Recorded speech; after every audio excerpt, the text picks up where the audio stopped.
syllabus we have completed. Chapter number 10, S block element. Today we are going to discuss new chapter, unit number 13, some P block element, and this is your revised syllabus. According to your revised syllabus, in P block element, we have to study the general introduction to the P block element only. And for P block element, we have to study only group number, group 13 and 14. Only two groups we have to study in this chapter. So in group number 13, we have to study general introduction, electronic configuration, then occurrence, variation of the properties, oxidation state of the group 13 element, then trend in the chemical reactivity, then anomalous property of the first element of the group boron, then physical and chemical properties of the group 13 element. These we have to discuss. So चलो बच्चों start कर लेते हैं. Group 13 elements. So first we have to know the elements of group 13. सबसे पहले हमें group 13 के elements के बारे में पता होना चाहिए, कौन कौन से एलिमेंट है. तो अगर आप लोगों को पता हो तो बच्चों बता दीजिए. Group 13 element. ग्रुप 13 एलिमेंट क्या है बच्चों? पी ब्लॉक एलिमेंट है. तो पी ब्लॉक एलिमेंट जो है वो ग्रुप 13, 14, 15, 16, 17 और 18. ये जो 6 ग्रुप है ना, 13, 14, 15, 16, 17 और 18, ये पी ब्लॉक एलिमेंट होते हैं. These are the p block element. Why they are called p block element? Because the outermost electron filled in p subshell. Electron किस में फिल होता है? p सबसेल में फिल होता है. p सबसेल मतलब p ऑर्बिटल में. इसको हम बोल सकते हैं p ऑर्बिटल में. p orbital.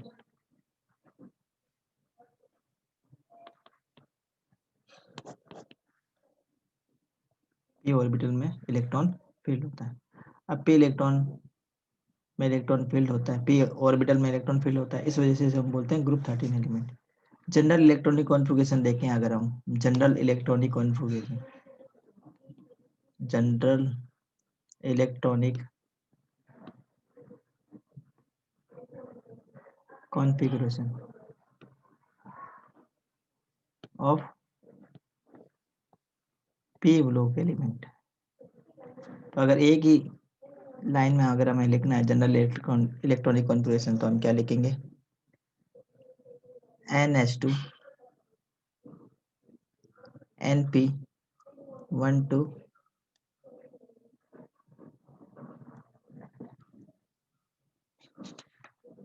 6. NH2 NP 1 2 6. क्या लिखेंगे हम? NH2 NP 1 2 6. This is the general electronic configuration for group 13 elements. ठीक है, ये पूरे ग्रुप के लिए, पूरे जो पी ब्लॉक एलिमेंट है उनके लिए, ये पी ब्लॉक एलिमेंट के लिए, ठीक है ना. ये ग्रुप 13 के लिए सिर्फ नहीं है, ये पी ब्लॉक एलिमेंट्स के लिए, पूरा जो पी ब्लॉक एलिमेंट है उनका जनरल इलेक्ट्रॉनिक कॉन्फ़िगरेशन हम इस फॉर्मूले से लिखेंगे. हमें अगर ग्रुप 13 के एलिमेंट्स का इलेक्ट्रॉनिक कॉन्फ़िगरेशन लिखना है, ग्रुप 13 एलिमेंट्स का इलेक्ट्रॉनिक कॉन्फ़िगरेशन हम लिखेंगे NH2 NP1. This is the electronic configuration for group 13 element. ये 13 के लिए. ये जो है बेटा, ये पी ब्लॉक एलिमेंट का रिप्रेजेंटेटिव इलेक्ट्रॉनिक कॉन्फ़िगरेशन है. ठीक है, हमें दो ग्रुप में पढ़ने हैं, group 13 and group 14. Group 13 and group 14. Group 13 को हम बोलते हैं बोरॉन फैमिली. क्या कहते हैं? Boron family. ग्रुप 14 को हम बोलते हैं कार्बन फैमिली. क्योंकि फर्स्ट एलिमेंट जिससे स्टार्ट होता है ना, उसी का हमने फैमिली नाम से इसको बोल दिया। कार्बन फैमिली होती है ग्रुप 14। इसका जनरल इलेक्ट्रॉनिक कॉन्फ़िगरेशन है NH2 NP2 is the electronic configuration for group 14 element. अब हम देख लेते हैं ग्रुप 13 एलिमेंट में कौन कौन से एलिमेंट है। ग्रुप 13 ग्रुप में कौन से एलिमेंट है।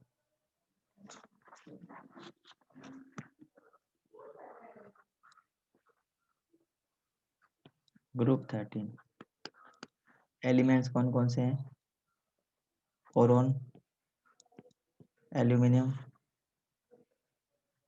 Gallium, indium, thallium. बैंगन, आलू, गोभी, इन, थैला। ये याद करने की ट्रिक है। अब इनका एटॉमिक नंबर हमें पता होना चाहिए। एटॉमिक नंबर 5, 13,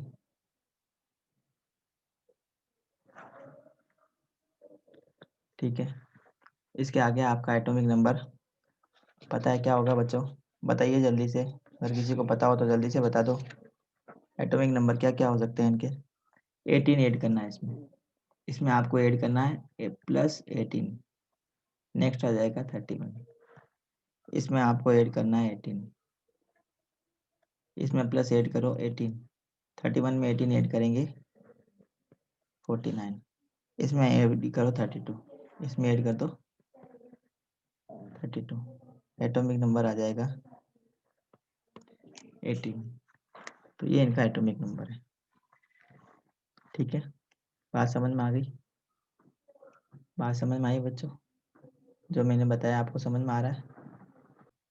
तो ये आपको पता चल गया बच्चों ग्रुप 13 के elements boron, aluminium, gallium, indium and thallium.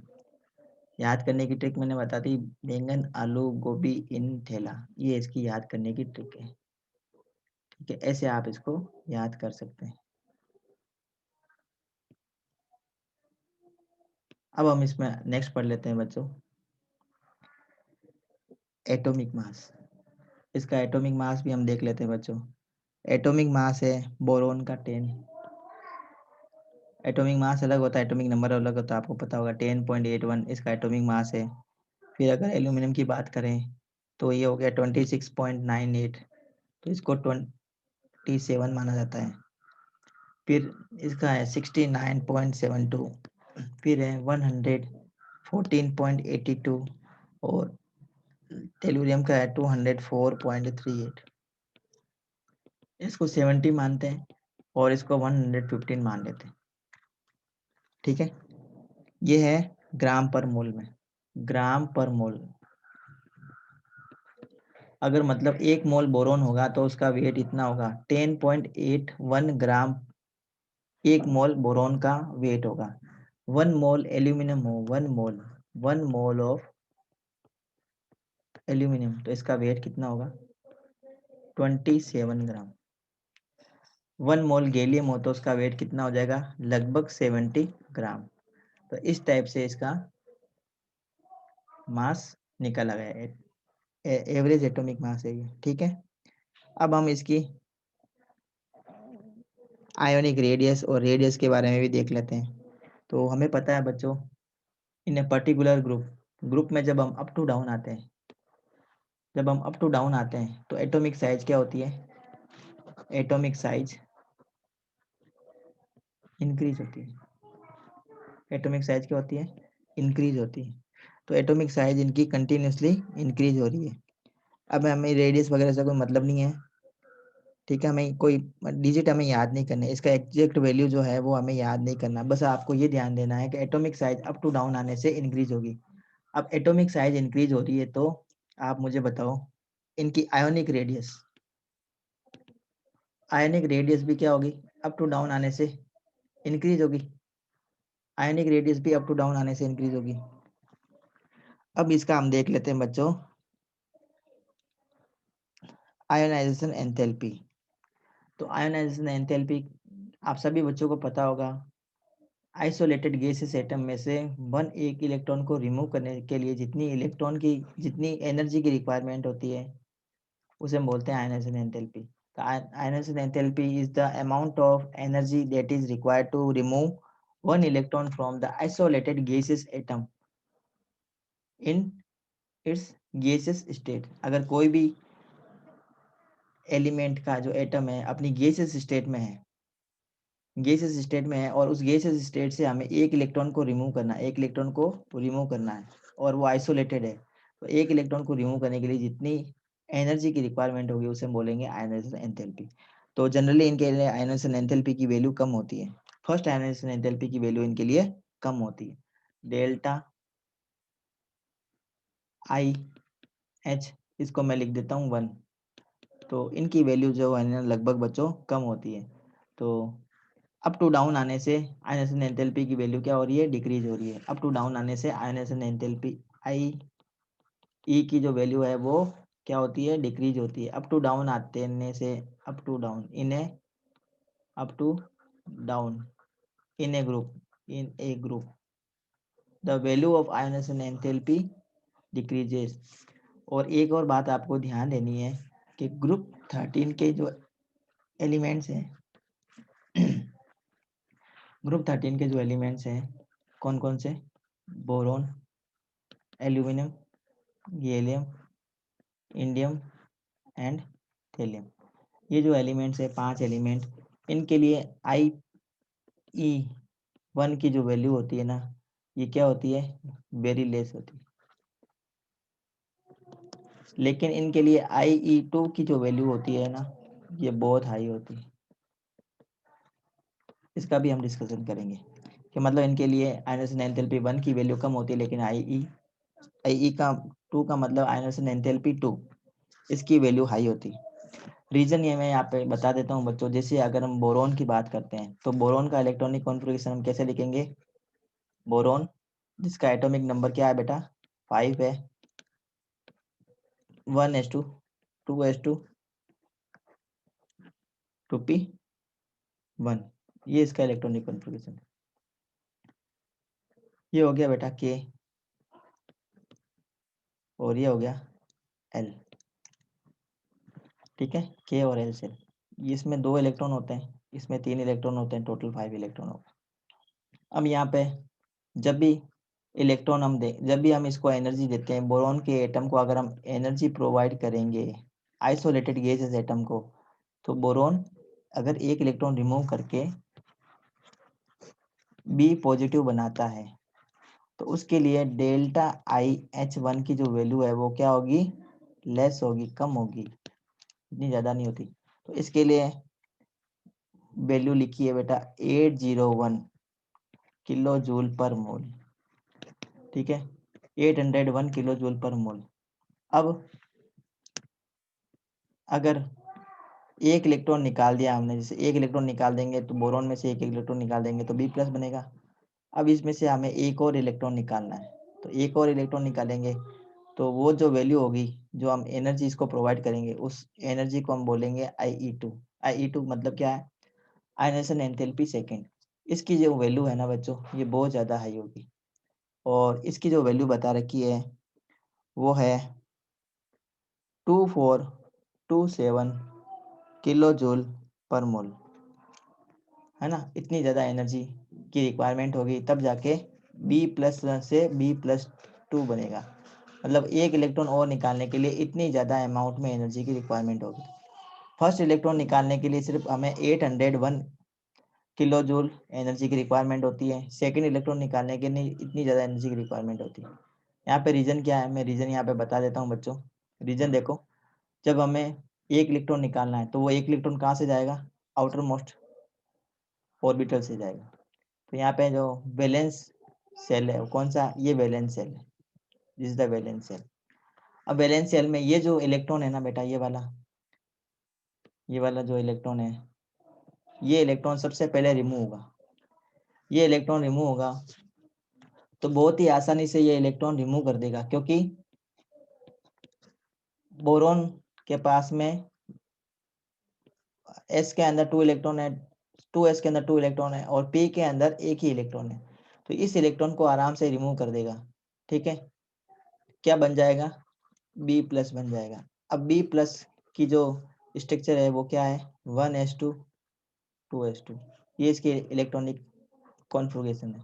अब इसमें से अगर हमें एक और इलेक्ट्रॉन को रिमूव करवा के B++ बनाना है, B++ का मतलब B+2 बनाना है, तो इसके लिए IE2 आयनाइजेशन एंथैल्पी सेकेंड की जो वैल्यू है ना वो बहुत ज़्यादा हाई होगी। रीजन यहाँ पे क्या है कि एक और इलेक्ट्रॉन निकालना है, तो वो इलेक्ट्रॉन कहाँ से निकाल पाएंगे हम, वो इलेक्ट्रॉन हम निकाल पाएंगे इस ऑर्बिटल से, इस ऑर्बिटल से निकालना, एस ऑर्बिटल से हमें इलेक्ट्रॉन निकालना है।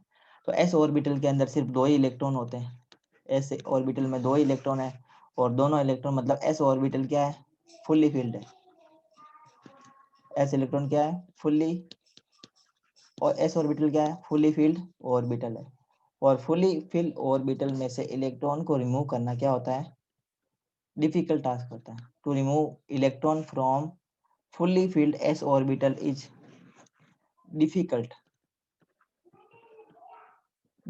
टास्क है। इस वजह से हमें बहुत ज़्यादा एनर्जी की रिक्वायरमेंट होगी, तब जाके एक इलेक्ट्रॉन रिमूव होगा, एक और इलेक्ट्रॉन हम रिमूव कर पाएंगे। तो बात समझ में आ गई आपको, मतलब ग्रुप 13 एलिमेंट्स के लिए IE1 और IE2 का अगर हम कंपेयर करें तो IE2 की वैल्यू हमेशा क्या होगी, IE1 से हमेशा ज़्यादा होगी। आई think the point is very clear, समझ में आया होगा आपको।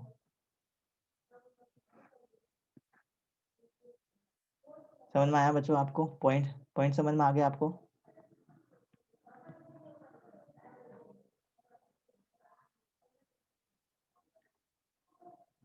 तो बच्चों मैंने बताया कि ग्रुप 13 के जो एलिमेंट्स हैं, बोरोन, एल्यूमिनियम, गैलियम, इंडियम और थीलियम, ऑक्सीडेशन स्टेट जनरली क्या होती है इनकी, +3 इनकी ऑक्सीडेशन स्टेट होती है बच्चों, +3 इनकी जनरली ऑक्सीडेशन स्टेट होती है, +3 ऑक्सीडेशन स्टेट शो करते हैं। लेकिन ग्रुप में जब हम अप टू डाउन आते हैं तो इनकी ऑक्सीडेशन स्टेट +3 से +1 की तरफ चेंज होने लगती है।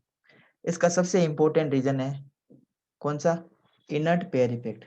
सबसे इंपॉर्टेंट रीजन क्या है बच्चों, इनर्ट पेयर इफेक्ट की वजह से ये +3 ऑक्सीडेशन स्टेट के बजाय +1 ऑक्सीडेशन स्टेट ज़्यादा प्रीफर करते हैं। अब इनर्ट पेयर इफेक्ट क्या है, इनर्ट पेयर इफेक्ट के बारे में मैंने बताया कि ग्रुप 13 के जो एलिमेंट्स होते हैं इनका general electronic configuration NH2 NP1 होता है। जैसे जैसे हम ग्रुप में नीचे की तरफ बढ़ते हैं वैसे वैसे ये जो NS के जो ऑर्बिटल्स हैं, NS के ऑर्बिटल्स ये बॉन्ड बनाने में पार्टिसिपेट नहीं करते हैं, ये बॉन्ड फॉर्मेशन में पार्टिसिपेशन नहीं करते हैं। कौन पार्टिसिपेशन करता है, सिर्फ एक ही जो इलेक्ट्रॉन है ना, एक इलेक्ट्रॉन जो NP ऑर्बिटल में मौजूद है, NP ऑर्बिटल में मौजूद है, ये सिर्फ बॉन्ड बनाने में पार्टिसिपेट करता है, ये बॉन्ड फॉर्मेशन में एक्टिवली पार्टिसिपेट करता है। इस वजह से इनकी +3 ऑक्सीडेशन स्टेट कम स्टेबल होती है, ये कम स्टेबल होती है, और +1 ऑक्सीडेशन स्टेट ज़्यादा स्टेबल होती है। And this effect is called inert pair effect. मतलब जो NS के ऑर्बिटल्स है ना, NS ऑर्बिटल के जो 2 इलेक्ट्रॉन्स हैं वो इनर्ट हो जाते हैं, वो बॉन्ड बनाने में पार्टिसिपेट नहीं करते हैं। इस इफेक्ट को हम बोलते हैं inert pair effect. I think the point for inert pair effect is very clear to you.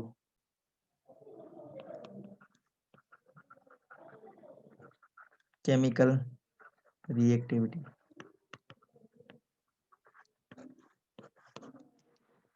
हाँ मतलब ये जो कंपाउंड है ना, कौन से ग्रुप 13 के एलिमेंट जो भी कंपाउंड बनाते हैं जैसे boron, aluminium, gallium, indium and thallium, अब आपको इनके नाम भी याद होंगे।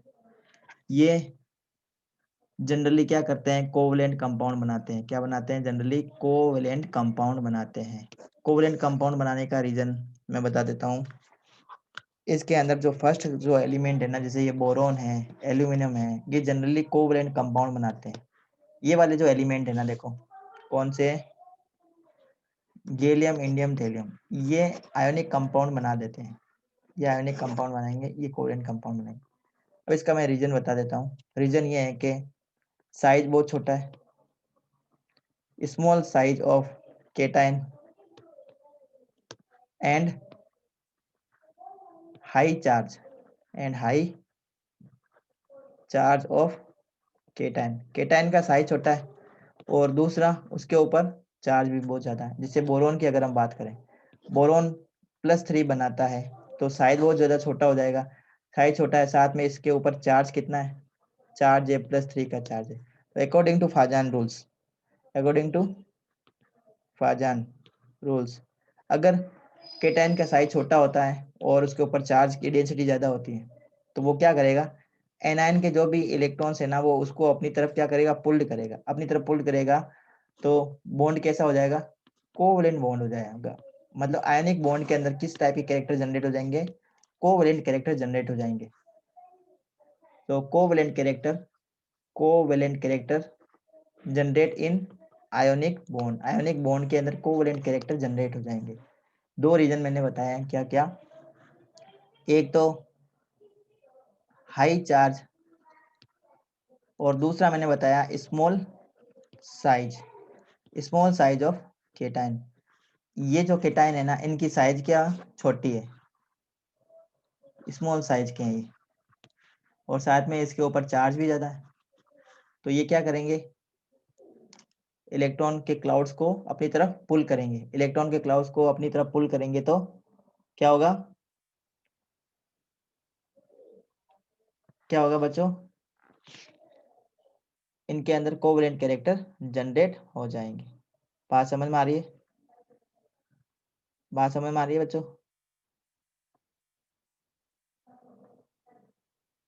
ठीक है, तो ये बात हो गई। एक पॉइंट हमने डिस्कस कर लिया है, केमिकल रिएक्टिविटी के अंदर हमने एक पॉइंट डिस्कस कर लिया है। अब हम देख लेते हैं बच्चों, रिएक्टिविटी टूवर्ड्स ऑक्सीजन। अब ऑक्सीजन के साथ में ये जो एलिमेंट है, रिएक्टिविटी, 1 मिनट बच्चों, रिएक्टिविटी टूवर्ड्स डाई ऑक्सीजन।